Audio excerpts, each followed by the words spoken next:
Doctor Yunus যদি এভাবে ছাত্রদের কাজে বাগড়া দেন, তাহলে বিএনপির আপোষকামী নেতারা তাকে রক্ষা করতে পারবে না। ছাত্রদের হাতে এখনো ক্ষমতা, দেশবাসী কিন্তু তারা একটা ডাক দিলে রাস্তায় নামবে বলে আমি বিশ্বাস করি। আসসালামু আলাইকুম।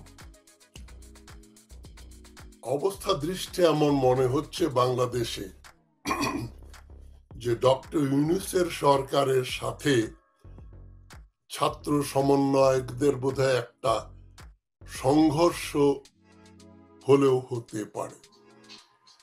মানে ছাত্র সমন্বয়করা যা চেয়েছে, তারা বিপ্লবের যে ঘোষণাপত্র খসড়া তৈরি করেছে, যেটা তাদের 31শে ডিসেম্বর পাঠ করার কথা ছিল, সেটা ডক্টর ইউনূস কিছু রাজনীতিবিদদের পরামর্শে স্থগিত করেছেন।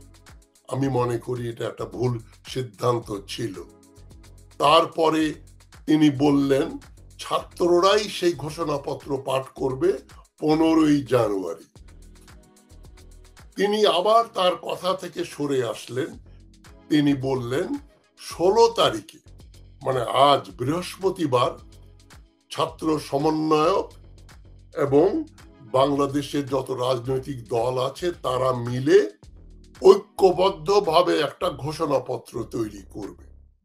সেটা নিয়ে আজ ফরেন সার্ভিস একাডেমিতে বিরাট একটা আয়োজন হলো, আপ্যায়ন হলো, চা মিষ্টি খাওয়া হলো, সভা হলো। বিএনপি থেকে মাত্র একজন এসছেন, সালাউদ্দিন সাহেব, আর অন্যান্য দলের প্রতিনিধিরা ছিলেন। আমি বহুবার বলেছি, আবার বলছি, বিপ্লব করেছে ছাত্রেরা, যেটা ডক্টর ইউনূস স্বীকার করেছেন। হাসিনার নির্বাচিত, হাসিনার মনোনীত তথাকথিত প্রেসিডেন্ট শাহাবুদ্দিন চুপ্পুর কাছে যেদিন ডক্টর ইউনূস শপথ গ্রহণ করলেন, তারপরেই উনি বললেন ছাত্রেরা আমাকে বসিয়েছে, তারা না চাইলেই আমি চলে যাব।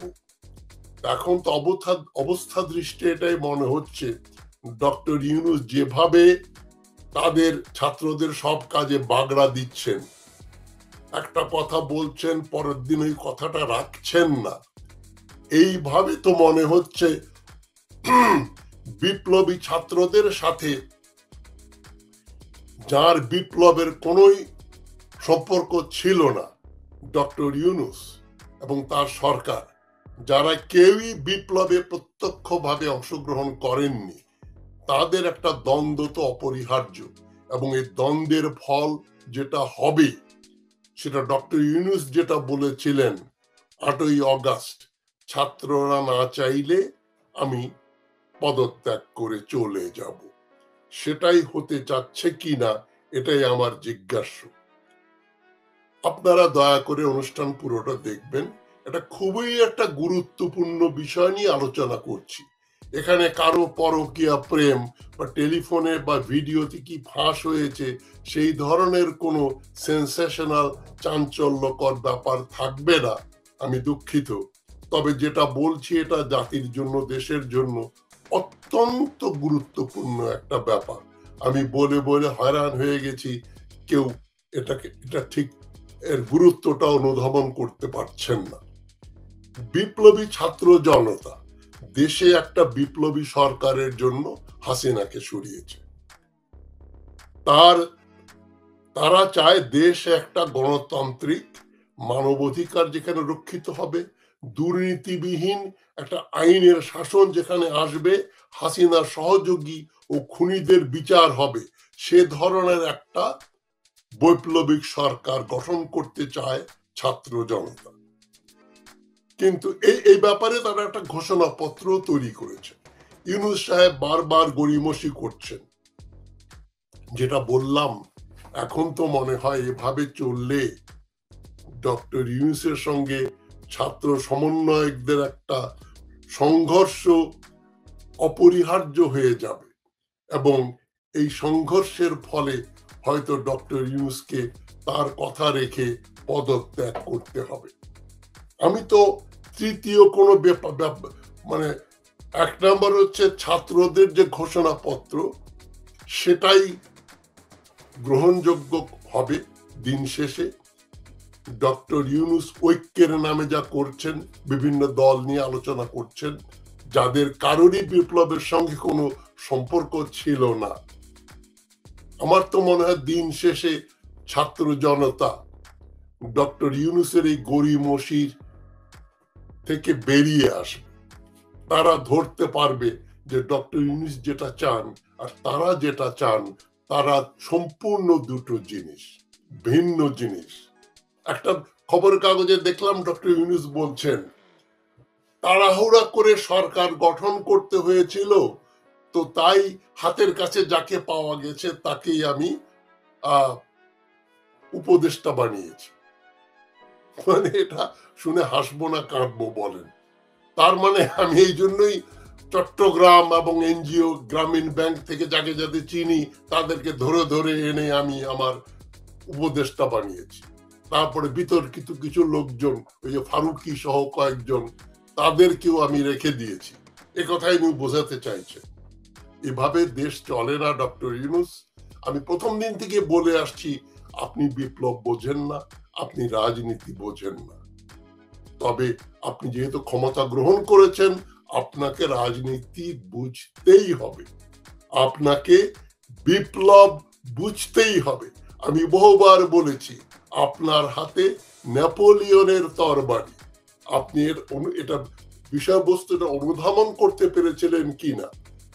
ফরাসি বিপ্লবের পরে যখন দেশে গন্ডগোল চলছিল, অরাজকতা চলছিল, নেপোলিয়ন প্রায় 10 বছর পরে সংসদে ঢুকে ঘোষণা করলেন যে সংসদ আমি ভেঙে দিচ্ছি, আমি এখন রাষ্ট্রপ্রধান। তখন একজন জিজ্ঞেস করেছিল তোমার অধিকার কি, তোমার এই ধরনের ঘোষণাপত্র দেওয়ার তোমার অথরিটি কি? নেপোলিয়ন তার তরবারি বের করে বলেছিলেন এই আমার তরবারিটাই আমার অথরিটি, এটাই আমার লেজিটিমেসি। তো ডক্টর ইউনূসকে বলেছিলাম আপনার হাতে এখন নেপোলিয়নের তরবারি শোভা পাওয়া উচিত ছিল, তা না করে আপনি এই আলাপ আলোচনা করবেন সবে মিলে করি কাজ হারি জিতি নাহি লাজ। এইভাবে দেশ চলে না, বৈপ্লবিক সরকার চলে না ডক্টর ইউনূস। আপনি মনে করলেন দেশে একটা অর্থনৈতিক সমস্যা আছে, তাই দেশের নাম করা অর্থনীতিবিদদের আপনি বাংলাদেশ ব্যাংক এবং আপনার উপদেষ্টাদের ভিতরে নিয়োগ করলেন। আমি বহুবার বলেছি, আরো হাজারবার বলবো, যতদিন বেঁচে থাকবো বলবো, কোন দেশেরই অর্থনৈতিক সমস্যা বলে কিছু থাকে না।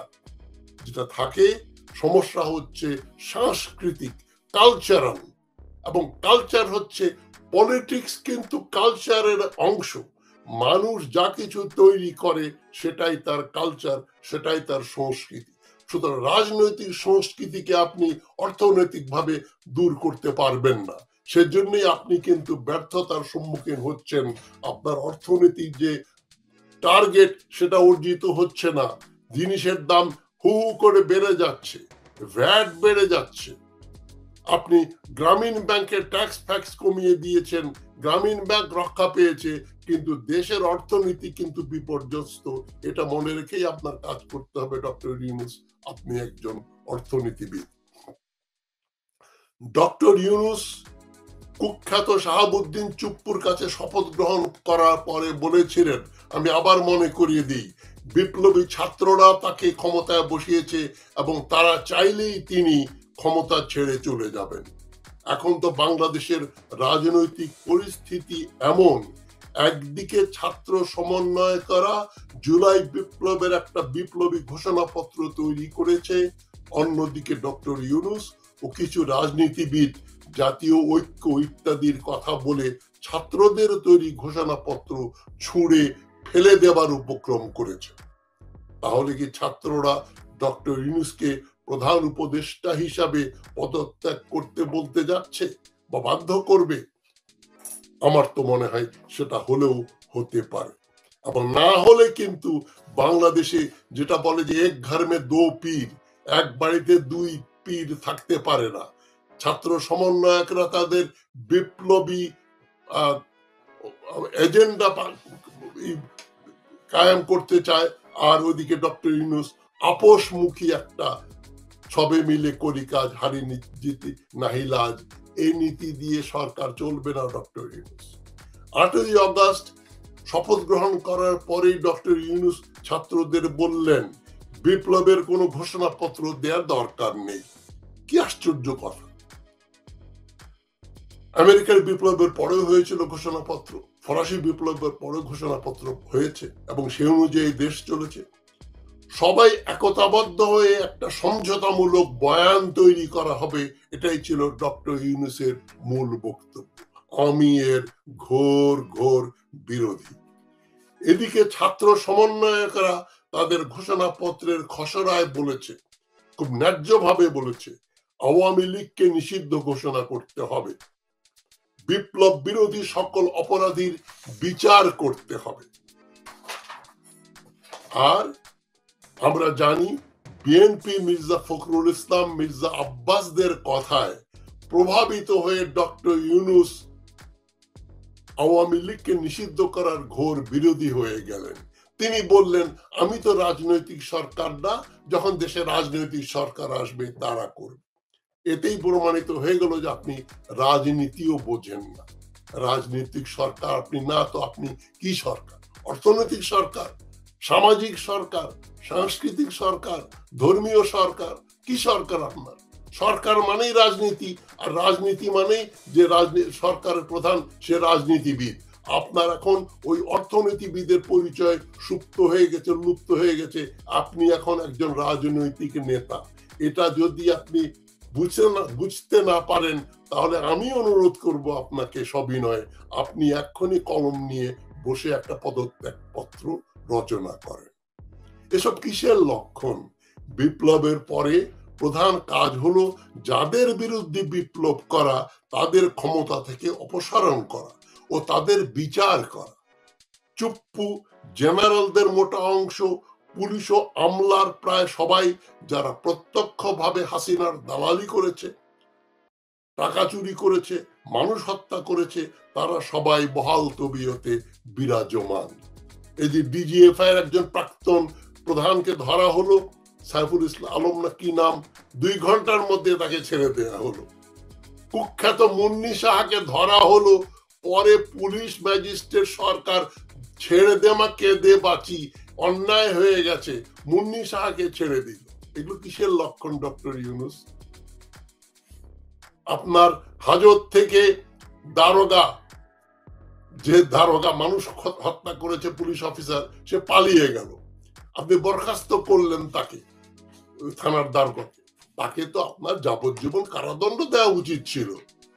আপনার আইন উপদেষ্টা তো আপনার কোমর ভাঙা সরকারের একটা অমূল্য রত্ন, আসিফ নজরুল।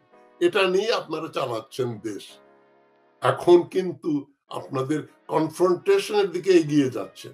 এটা সবসময় হয়, বিপ্লবের ভেতরেই যারা বিপ্লব করে তাদের সঙ্গেই একটা সংঘর্ষ বাধে।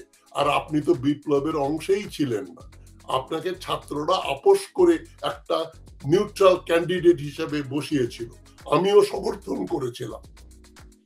আমি মনে করেছিলাম আপনার মতো একজন ব্যক্তিত্ব সরকার গঠন করলে দেশের গৌরব বৃদ্ধি পাবে এবং আপনি একেবারে নিরপেক্ষভাবে দেশটা চালাবেন। আপনি যে এই সমস্ত লোকের কথাবার্তা শুনবেন এবং যাকে হাতের কাছে পাওয়া গেল তাকেই আমি বানিয়ে দিয়েছি, কি বলে, আমি উপদেষ্টা বানিয়ে দিয়েছি, এটা আপনি নিজের মুখেই বললেন। কোন মুখে বললেন ডক্টর ইউনূস? যে সময় কম তাই যাকে পাওয়া গেছে তাকে ধরে ধরে নেয়, তুই সংসদ, তুই মৎস্য বিভাগ, তুই আপনি মৎস্য বিভাগ, আপনি পশু বিভাগ, আপনি অর্থনীতি, আপনি এই সমাজ কল্যাণ বলে আপনি মন্ত্রী পরিষদ গঠন করে ফেললেন। বড্ডই হাসির ব্যাপার। শেষমেশে আপনি বলেই ফেললেন সেটা। এর দ্বারা কি প্রতীয়মান হয়? এটাই প্রমাণিত হয় যে বিপ্লব ব্যর্থ হয়েছে। শুধু তাই নয়, অতি সত্বর প্রতি বিপ্লবীরা আবার ভারতের আশীর্বাদে ক্ষমতাধৃষ্ট হয়ে যেতে পারে। জেনারেল ওয়াকারের কার্যকলাপ ফাঁস করে দিলেন কদিন আগে ভারতীয় সেনাপ্রধান উপেন্দ্র দ্বিবেদী। তিনি 3 দিন আগে বললেন ওয়াকারের সাথে তার হাসিনা উৎখাতের আগ থেকেই যোগাযোগ ছিল। তাই বলা যায় জেনারেল ওয়াকার হাসিনার কর্মচারী হিসেবে, অনুগত কর্মচারী হিসাবে বিপ্লব বিরোধী কাজ করেছেন। এটা ইনঅ্যাডভার্টেন্টলি হঠাৎ করে ভারতীয় সেনাপ্রধানই বলে ফেললেন। ভারতীয় জেনারেল আরো বললেন, বাংলাদেশের সাথে ভারতের সম্পর্ক তখনই ভালো হবে যখন বাংলাদেশে একটা নির্বাচন হবে। ভারত একটা ভিন্ন দেশ, সে দেশের সেনা অফিসারের কি বলার অধিকার আছে বাংলাদেশে কখন নির্বাচন হবে ইত্যাদি। তিনি বলছেন অচিরে নির্বাচন দরকার। একই কথা শুনছি আমরা মির্জা ফখরুলের মুখে, যে জুলাই আগস্টের ভিতরে একটা নির্বাচন দিতে হবে। এটা কি কাকতালীয় ব্যাপার নাকি এর ভেতরে অন্য কিছু আছে? এক কথায় বলা যায় বাংলাদেশ বিরোধী ষড়যন্ত্র চলছে দেশে ও বিদেশে। এই ষড়যন্ত্রের জন্য ছাত্রদের বিপ্লবের ঘোষণা পত্র পাঠ করতে না দেওয়ার ব্যাপারে এত গড়িমসি। ডক্টর ইউনূস জাতীয় ঐক্যের নামে 31শে ডিসেম্বরের ঘোষণাপত্র পাঠ করতে দিলেন না। তিনি বললেন 15ই জানুয়ারি ঘোষণাপত্র পাঠ করা হবে এবং ছাত্ররাই এটা পাঠ করবে, সরকার এতে কোনো অংশগ্রহণ করবে না। কিন্তু তিনি আবার কথার বরখেলাপ করলেন। তিনি আবার হঠাৎ করে তার কথা থেকে সরে গেলেন।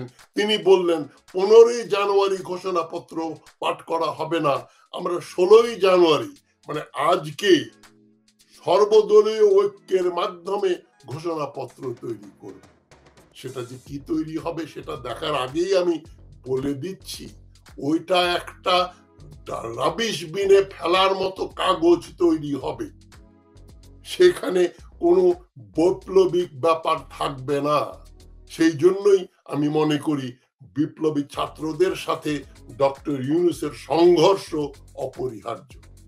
এটা একটা সময়ের ব্যাপার মাত্র, এবং জনগণই নেমে যাবে রাস্তায়। যেভাবে জিনিসের দাম বাড়ছে, যেভাবে আইনের শাসন লঙ্ঘিত হচ্ছে, অপরাধীর গ্রেপ্তার হচ্ছে না, ওয়াকারুজ্জামান সহ যে সমস্ত জেনারেলরা প্রত্যক্ষভাবে মানুষ হত্যায় দায়ী তারা এখনো ক্ষমতাধীষ্ট, বড় বড় পুলিশ অফিসার ক্ষমতাধীষ্ট, আমলারা সব বসে আছে, রাজনৈতিক দলগুলো বসে আছে, এস আলম ভাই পালিয়ে গেছে, বসুন্ধরা বহাল তবিয়তে বসে আছে, জার্নালিস্ট যারা শত শত কোটি টাকার মালিক তারা এখনো পালিয়ে আছে। কদিন পরেই কিন্তু তারা বের হয়ে আসবে।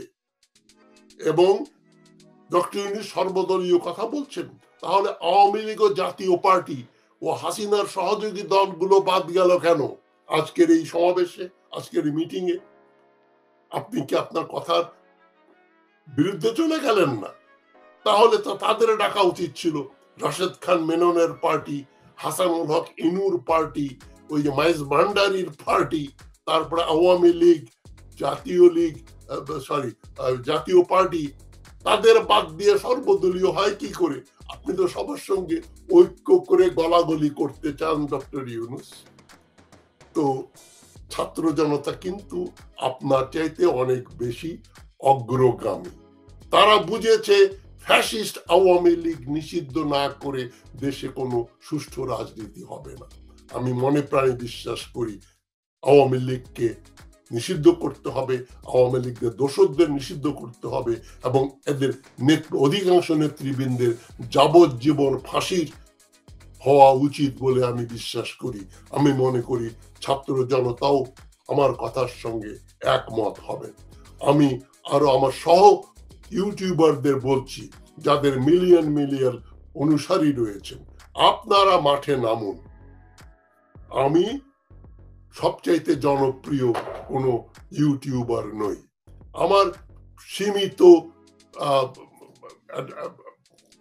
ফলোয়ার, সীমিত দর্শক শ্রোতা, আমার রোল আমি পালন করছি। যাদের 20 লক্ষ 10 লক্ষ 20 লক্ষ লোক যাদের অনুষ্ঠান দেখে, তারা দয়া করে এই ব্যাপারে একটু মুখ খুলুন। পরকীয়া প্রেম আর কার কাছে কত টাকা, এই গল্প লোকে শুনে মজা পায়, কিন্তু ওর দ্বারা দেশের কোনো সমস্যার সমাধান হয় না।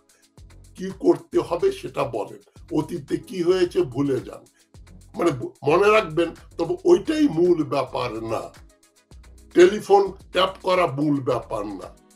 তো এখন আওয়ামী লীগকে নিষিদ্ধ করবেন না এবং তাদের সভাতেও ডাকবেন না, তা তো হয় না। হয় আপনি আওয়ামী লীগকে নিষিদ্ধ করেন, নইলে তাদেরও ডাকেন যে আপনারা বলেন কিভাবে দেশ চালাবো। তাহলে তো এটাই মনে হচ্ছে ডক্টর ইউনূস যদি এভাবে ছাত্রদের কাজে বাগড়া দেন, তাহলে বিএনপির আপোষকামী নেতারা তাকে রক্ষা করতে পারবে না। ছাত্রদের হাতে এখনো ক্ষমতা, দেশবাসী কিন্তু তারা একটা ডাক দিলে রাস্তায় নামবে বলে আমি বিশ্বাস করি। ছাত্রদের কথায় না, শুধু তাদের প্রয়োজনেই কিন্তু তারা ত্যক্ত বিরক্ত হয়ে গেছে ডক্টর ইউনূস। এভাবে কিন্তু বেশি দিন চলবে না, আরেকটা বিপ্লব আসবে এবং ডক্টর ইউনূসকে পদত্যাগ করতে হবে, এখন না হোক তখন।